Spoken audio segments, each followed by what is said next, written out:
आज तुमच्या सर्वांच्या हक्कासाठी व त्याच्याच बरोबर स्मार्ट मीटरच्या माध्यमातून सामान्य लोकांच्या खिशातून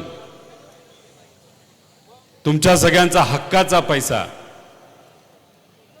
सरकार जे वसूल करण्याचा प्रयत्न करत आहे त्या स्मार्ट मीटरच्या विरोधात हे आंदोलन जे तुम्ही सर्वांनी मिळून उभं केलेलं आहे त्या आंदोलनासाठी आपल्या सर्वांना मार्गदर्शन करण्यासाठी आलेले आमचे प्रदेश अध्यक्ष शशिकांतजी शिंदे साहेब, आता ज्यांनी मार्गदर्शन केलं आदरणीय आणि आमच्या सर्वांचेच मार्गदर्शक अनिलजी देशमुख साहेब, आपल्या सर्वांचे लाडके खासदार अमरजी काळे, माझ्याबरोबर आलेले माजी आमदार सुनीलजी भुसारा, त्याच्याच बरोबर तुमच्या मनातले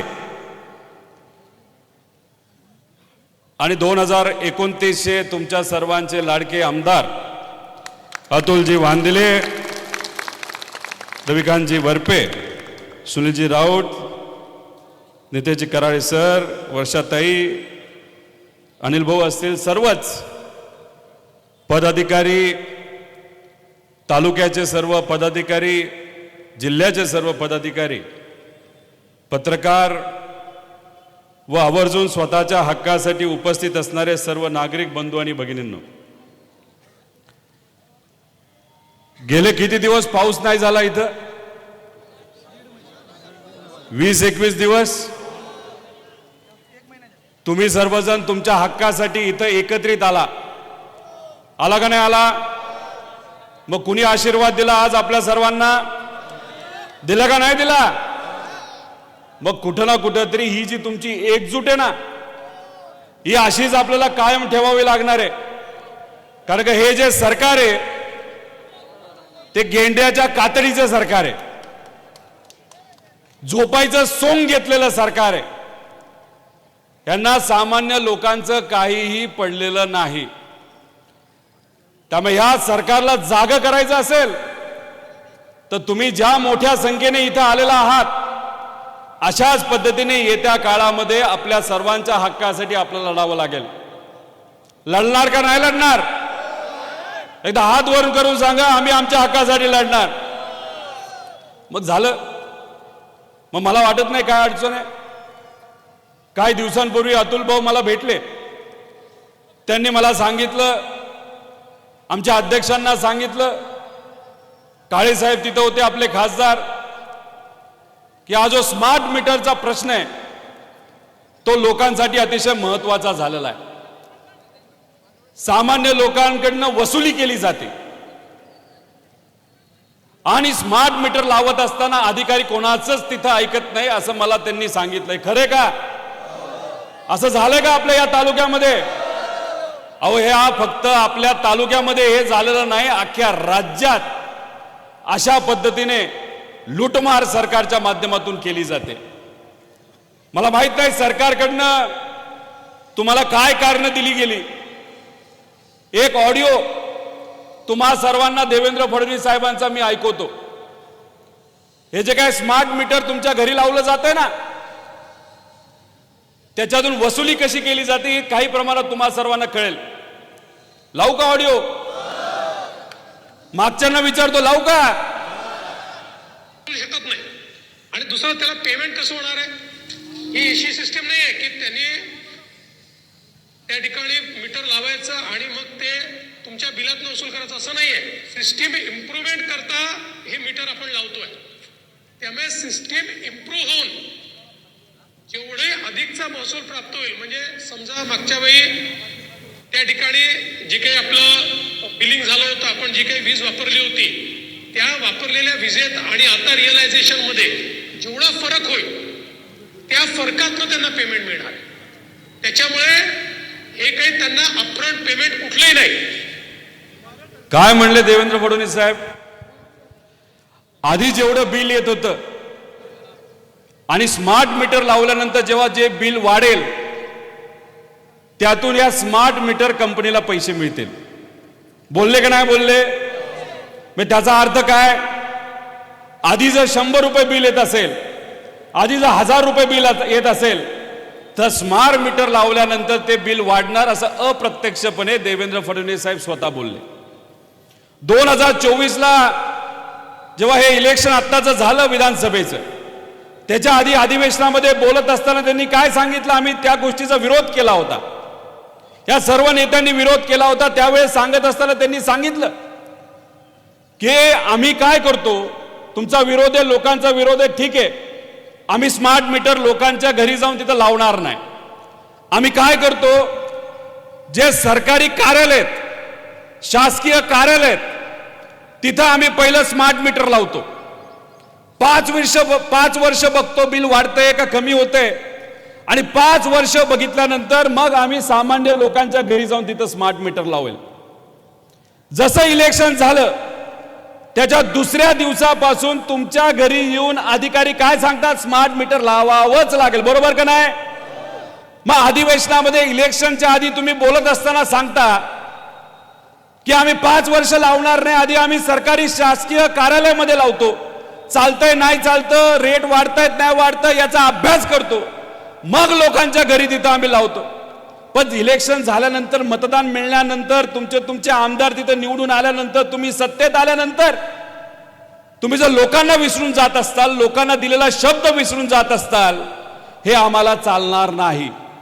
का तुम्हाला चालणार आहे? मागच्यांना विचारतो, चालणार आहे का? अहो काय काय ग्रामीण भागामध्ये तर घरी कुणी नसताना सुद्धा हे अधिकारी येतात आणि स्मार्ट मीटर लावून जातात.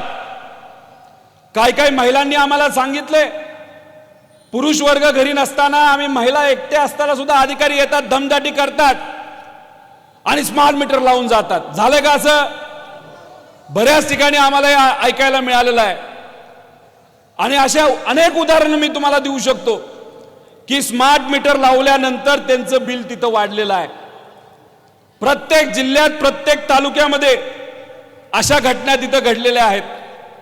मग ही जी वसुली सरकार करत आहे ती आपल्याला चालणार आहे का? या अधिवेशनामध्ये सुद्धा आम्ही मुद्दा मांडला, अहो हे अधिकारी येऊन जे काय आम्हाला दमदाटी करतात, आमच्या लोकांना दमदाटी करतात, हे चालणार नाही आणि आम्ही ते होऊन देणार नाही. तेव्हा देवेंद्र फडणवीस साहेबांनी उत्तर देत असताना सांगितलं, ठीक आहे, आम्ही कोणालाही दमदाटी करणार नाही, ज्याला लावायचंय त्यांनी लावा, ज्याला नाही लावायचंय त्यांनी नका लावू.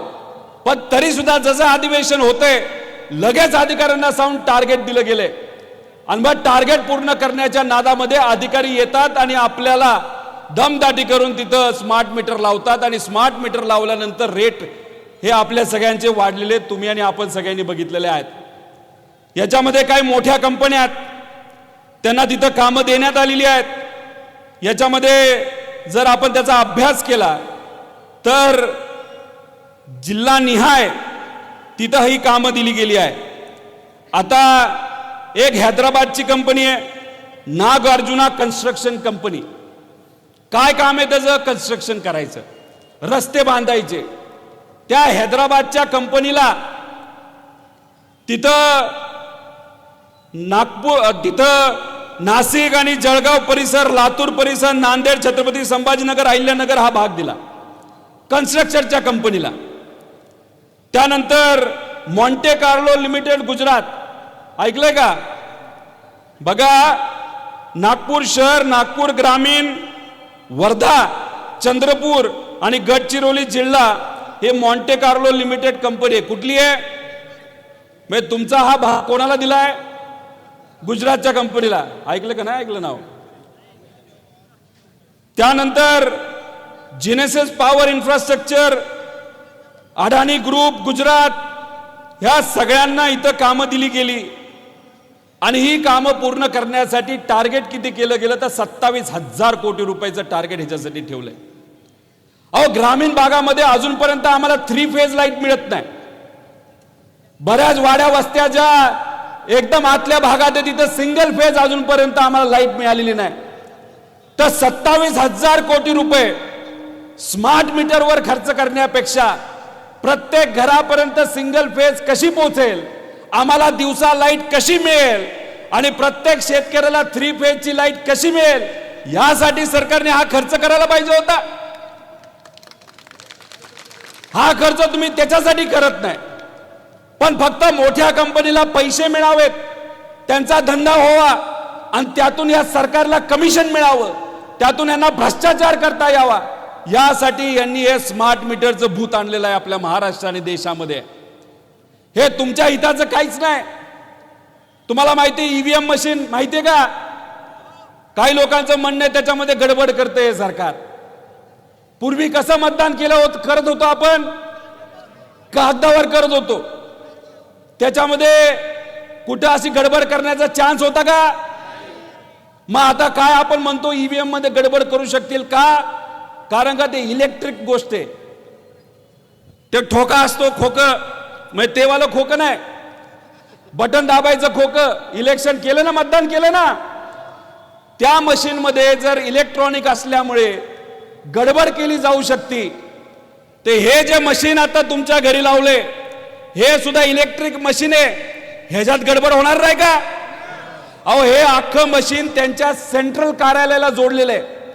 तिथून जर त्यांनी ठरवलं की या घरातून, ते जे घर दिसते मागे त्या घराला स्मार्ट मीटर लावला असेल, त्या घराला जर 200 रुपये बिल येत असेल, ते 500 रुपये आलं पाहिजे, तर ते तिथं बसून, ऑफिसमध्ये बसून तिथे ठरवू शकतात. कारण का शेवटी हा सगळा कंट्रोल हा तुमच्या हातात राहणार नाही.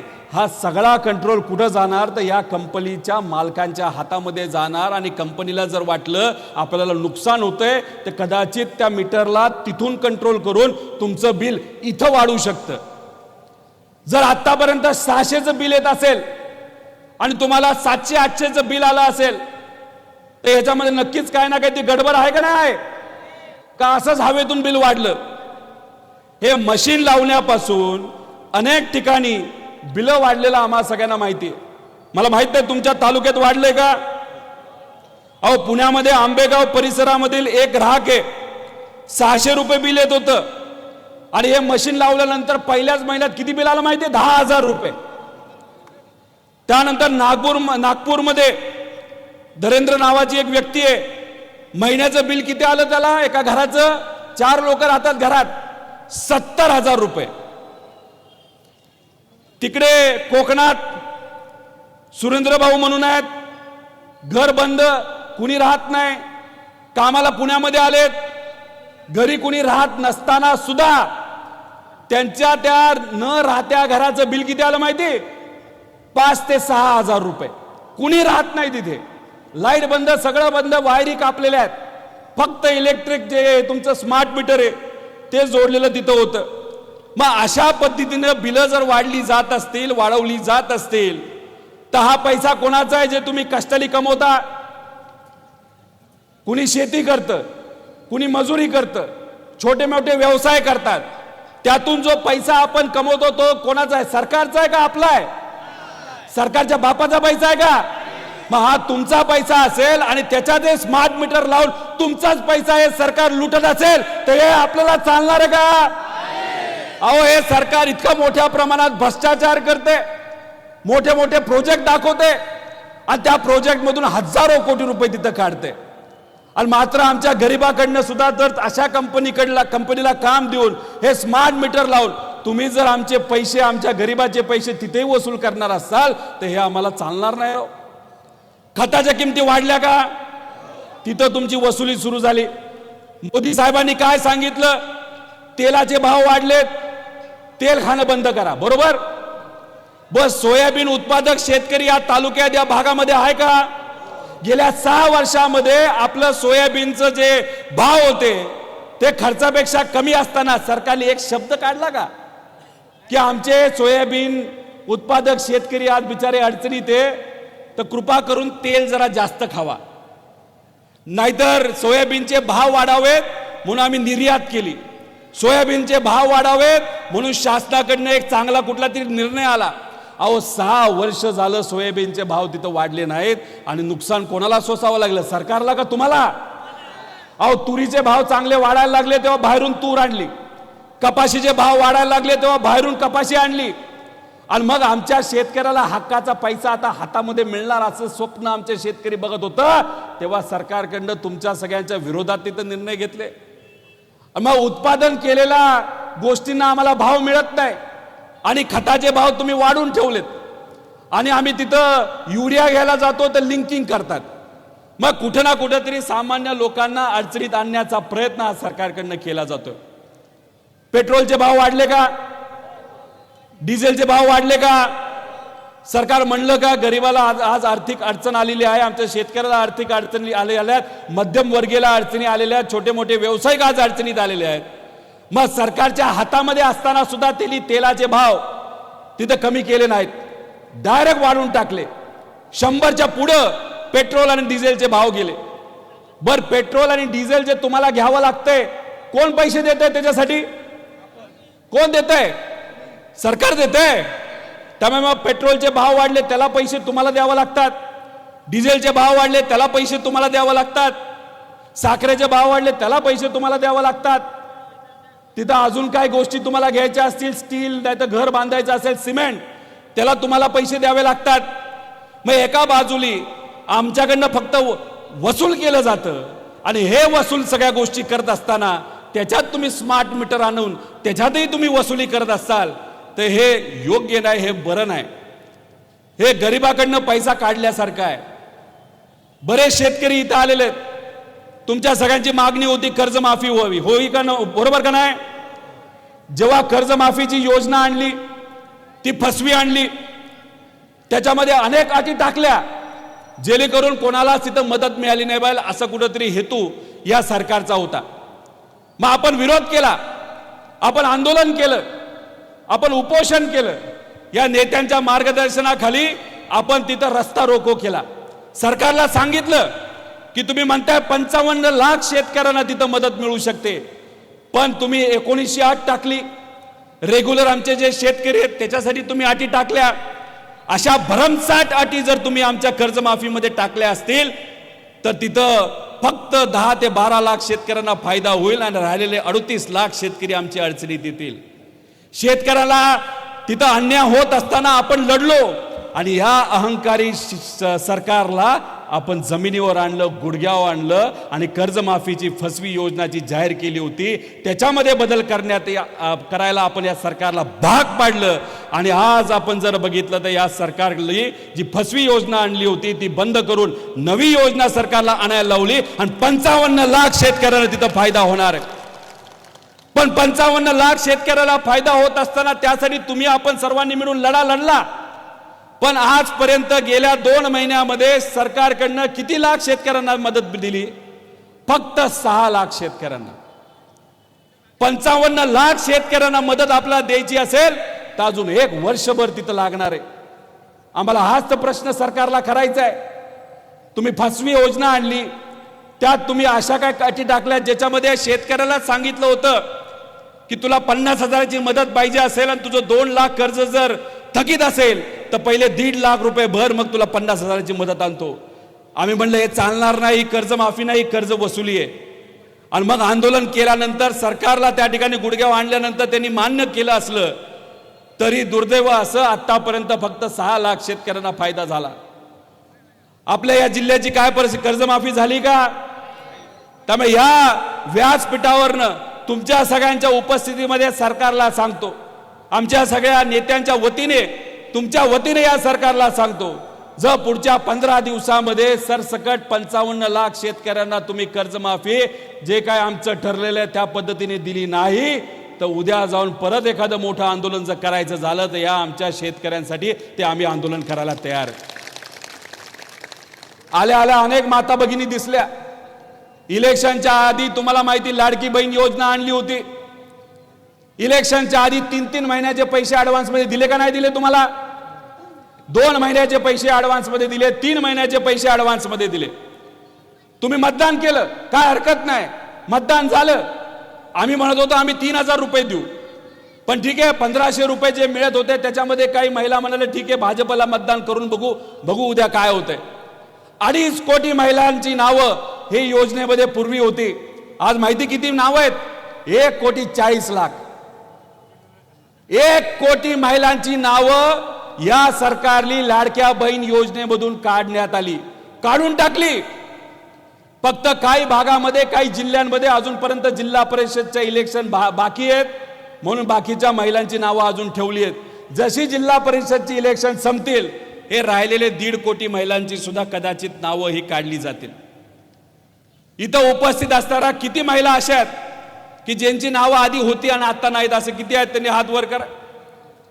किती हात वर करा?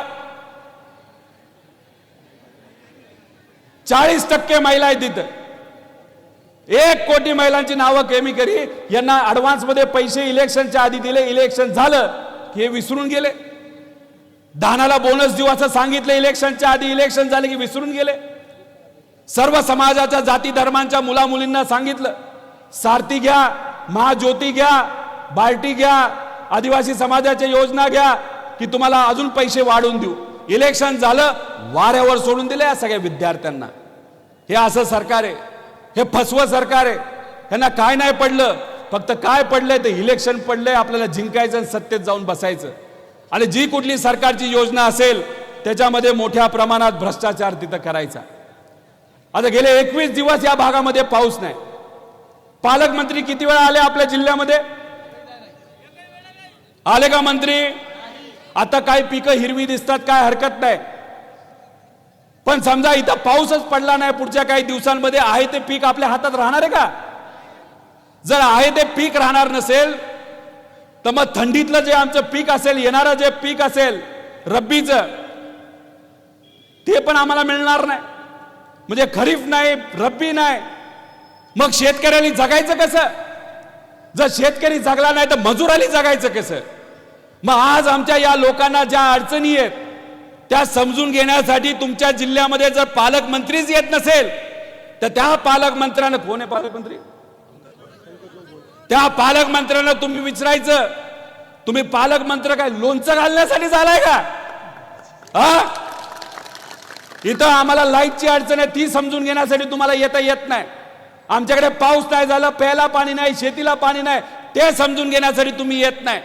इथं आम्हाला बोगस बियाणं मिळतंय, बाहेरून बियाणं येतंय जे उगवत नाही, ते समजून घेण्यासाठी इथं पालकमंत्री येत नाही.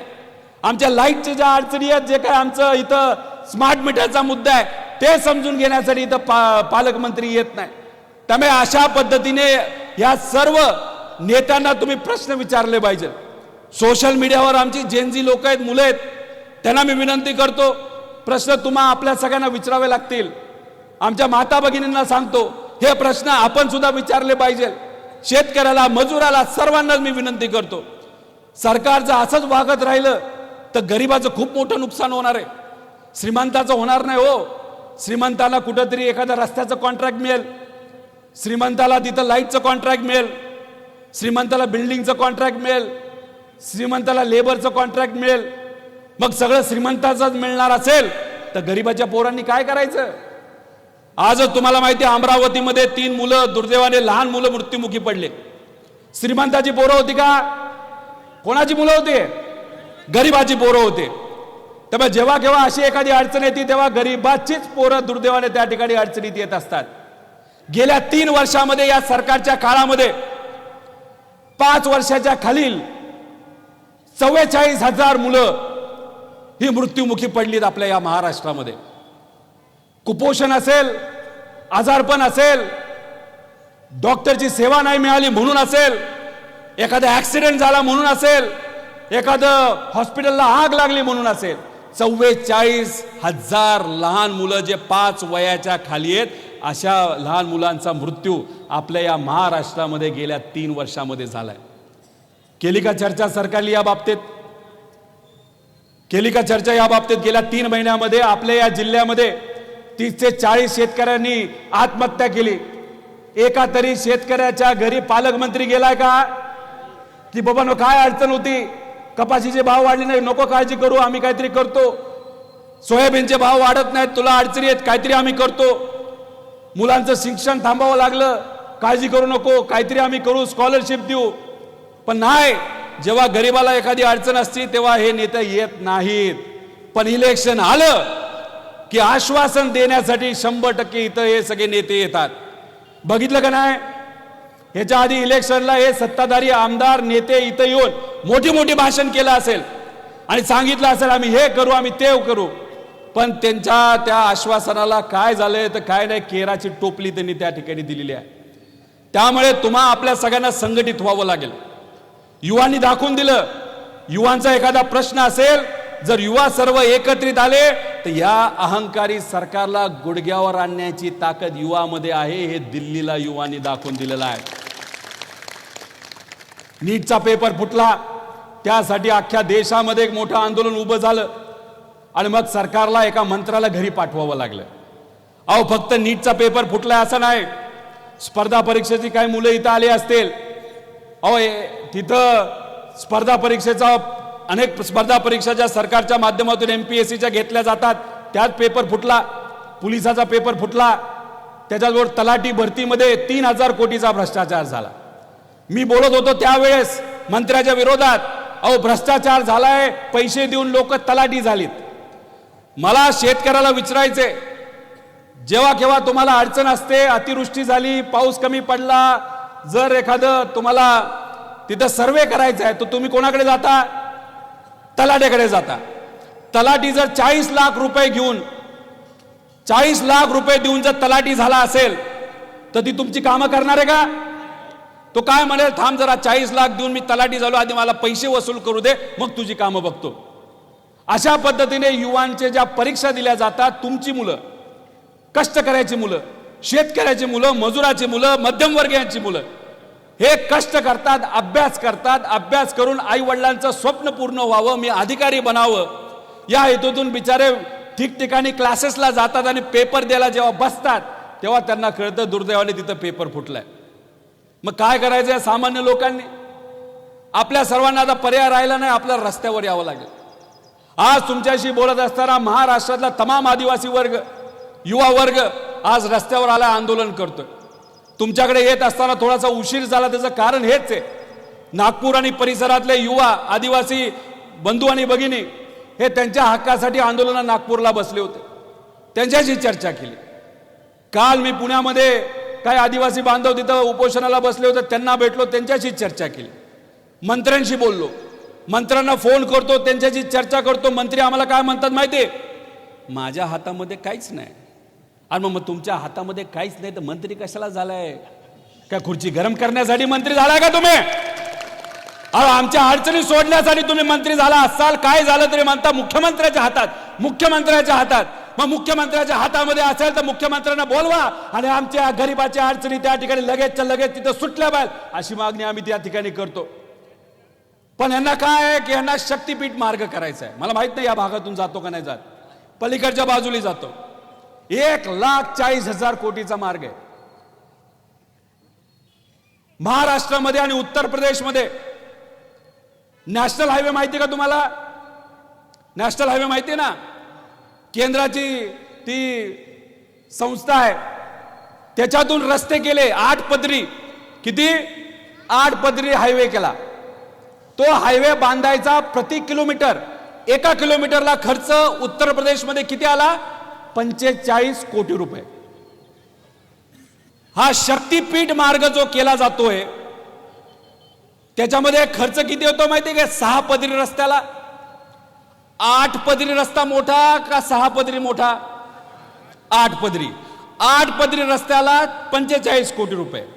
आणि महाराष्ट्र सरकार इन्फ्रास्ट्रक्चरच्या नावावर तुमचा हक्काचा पैसा, तुमचा टॅक्सचा पैसा या शक्तीपीठ मार्गावर किती खर्च करते माहिती का? प्रति किलोमीटर 90 कोटी रुपये. 800 किलोमीटरचा रस्ता अतिरिक्त 40 ते 50 कोटी रुपये हे सरकारमध्ये असणारे सर्व नेते खातायत, भ्रष्टाचार करतायत. हा आकडा जर 800 किलोमीटरला घेतला तो आकडा येतो 40,000 कोटी रुपये. 40,000 कोटी रुपये. का? इलेक्शन मध्ये पैसा लागतो. आमदारांना विकत घ्यायचंय, नेत्यांना विकत घ्यायचंय, खासदारांना विकत घ्यायचंय.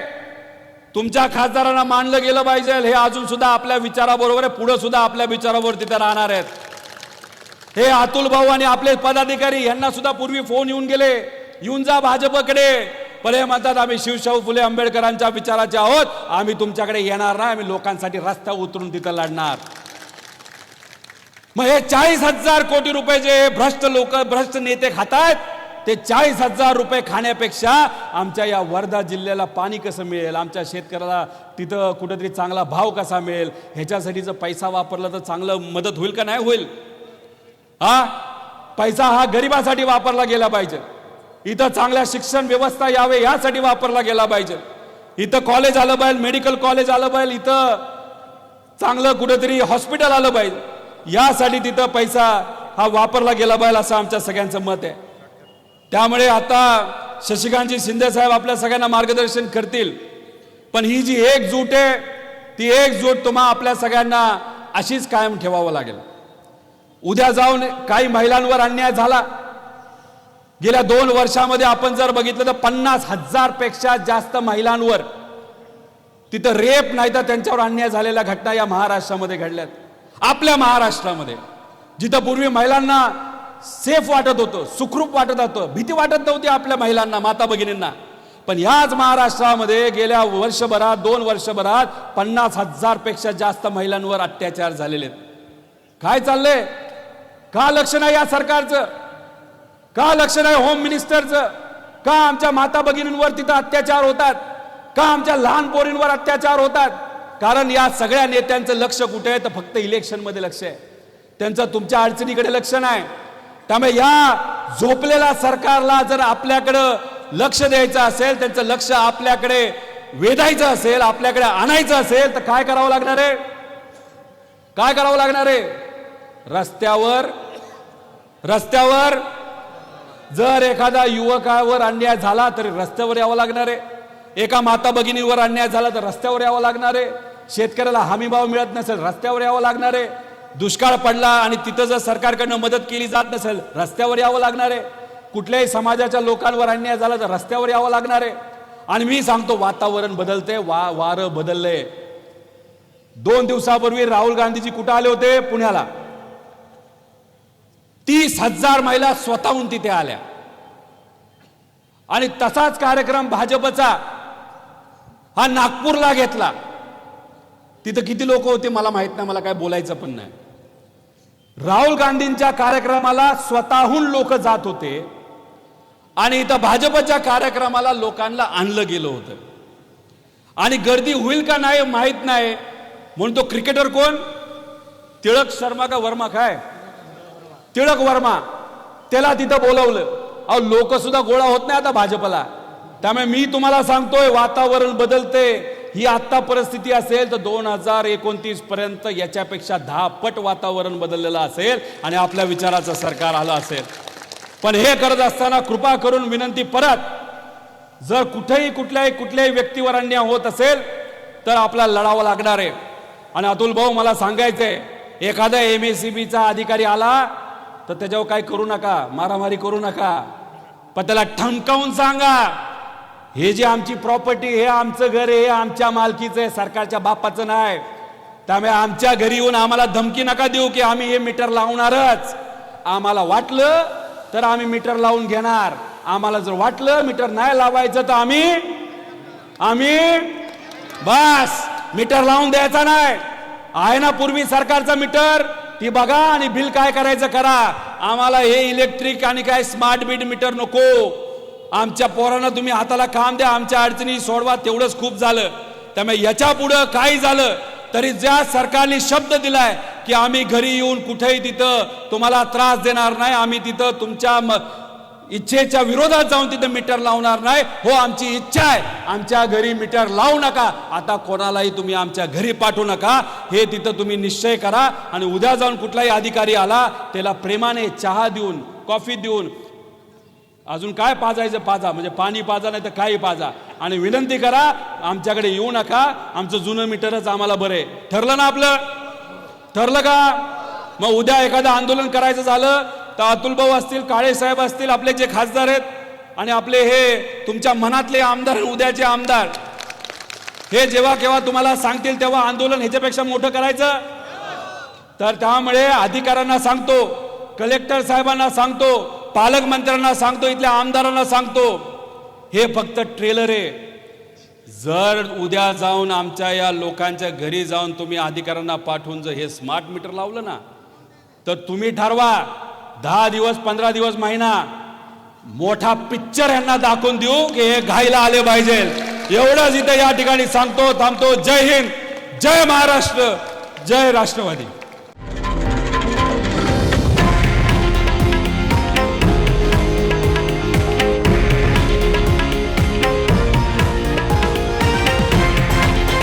हे आहे देशातील नंबर 1 न्यूज नेटवर्क आणि आपण पाहत आहात TV9 मराठी, एकमेव.